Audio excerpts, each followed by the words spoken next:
my name is Fran, and today I'm going to go over sunstone and moonstone. These are both types of feldspar, and the feldspar group is by far the most common mineral group on Earth's surface. It makes up about 50% of Earth's crust, so that's pretty cool. So to start off, moonstone is going to be made up of orthoclase and albite. So what happens there is in solution, as it cools, those two will alternate in stacking layers. And then when light hits those layers, it bounces off and causes this blue or white flash, and that flash is called adularescence.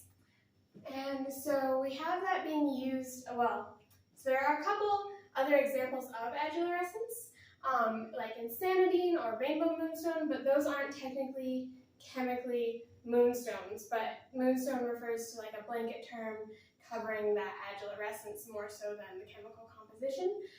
Rainbow moonstone is actually a variety of labradorite found in Madagascar, so I don't really like to group it in with moonstone because I think it's the prettiest variety of labradorite, so why would we take that away from labradorite? But that's just my opinion.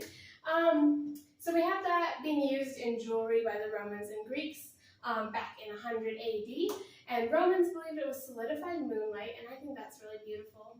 And then we have it described by Pliny, who was a Roman naturalist and historian, and he believed that the moonstone flash would change based on the waxing and waning of the moon, which is some pretty cool lore.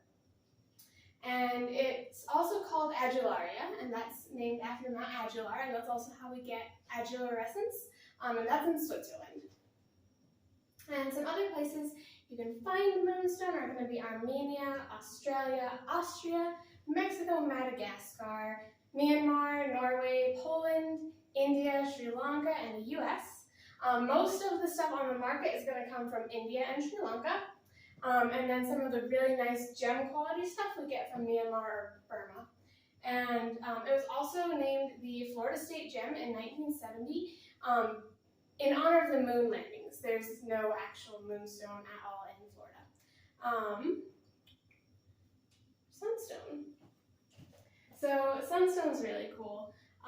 So as opposed to orthoclase and albite, here we have orthoclase and plagioclase, based on what we're talking about, because plagioclase also goes over labradorite and plagioclase, and I'll get into that a little bit more because it's based on where that sunstone is found, which one of these minerals it is. And where we have the moonstone, adularescence, and flash based on the structure of the mineral, in sunstone, that flash is called schiller, and that comes from inclusions. And depending on which sunstone we're talking about, those inclusions can be goethite, hematite, copper, ilmenite, or magnetite. And we have that, are examples of sunstone being used with ancient Native Americans in the northwestern US. And so there's examples of them burying people with sunstone or using it in trading or working it in tools. So all really cool varieties of uses of sunstone. But then it was described by James Dwight Dana in 1837. And following that, Tiffany & Co. In the 1900s bought those claims out there in Oregon with the intent to market these sunstones as plush diamonds. But that didn't really take off, and also Tiffany decided that there wasn't going to be enough supply to keep up with the demand had it taken off, so they sold their claims. And then now those are owned by various people in Oregon. As far as Australian sunstone goes, you get these beautiful lattice formations. It's a really prized sunstone, and that was found by Darren Arthur and Sonny Mason on Mason's claim, I believe, in 1985, just out there in the Australian desert.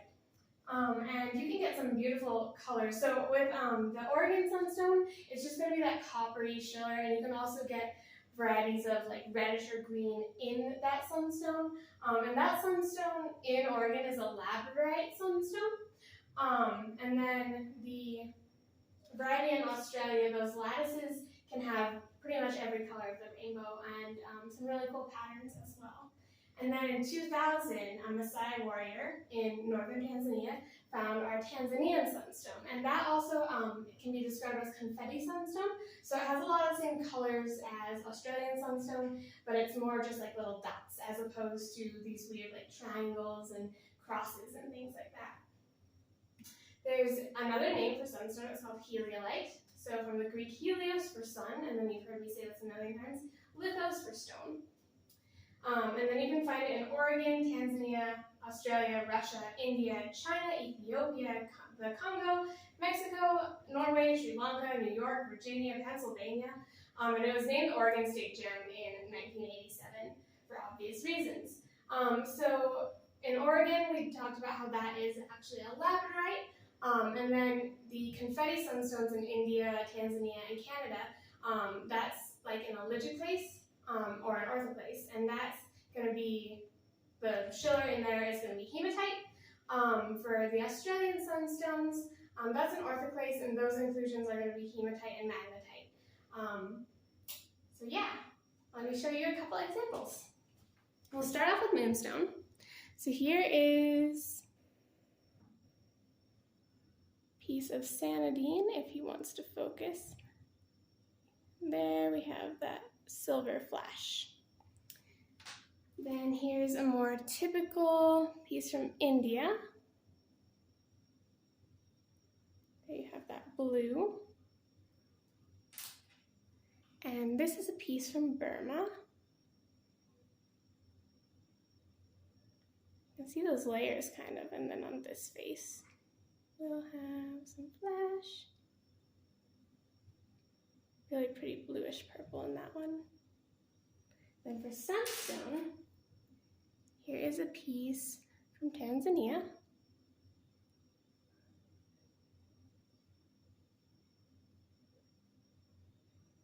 Focus. Here we go. Very pretty. And then here is a little guy from Australia. You can see it, the pieces from Tanzania, India, they're going to be more orange and more opaque. And then the pieces from Russia and Australia are going to be a little less orange and a little bit more transparent. Here's a piece from India.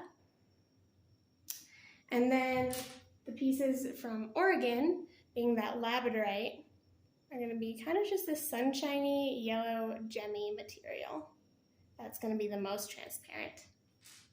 Thank you so much, and I hope you all have a wonderful day. Please like and subscribe if you feel like it. Bye!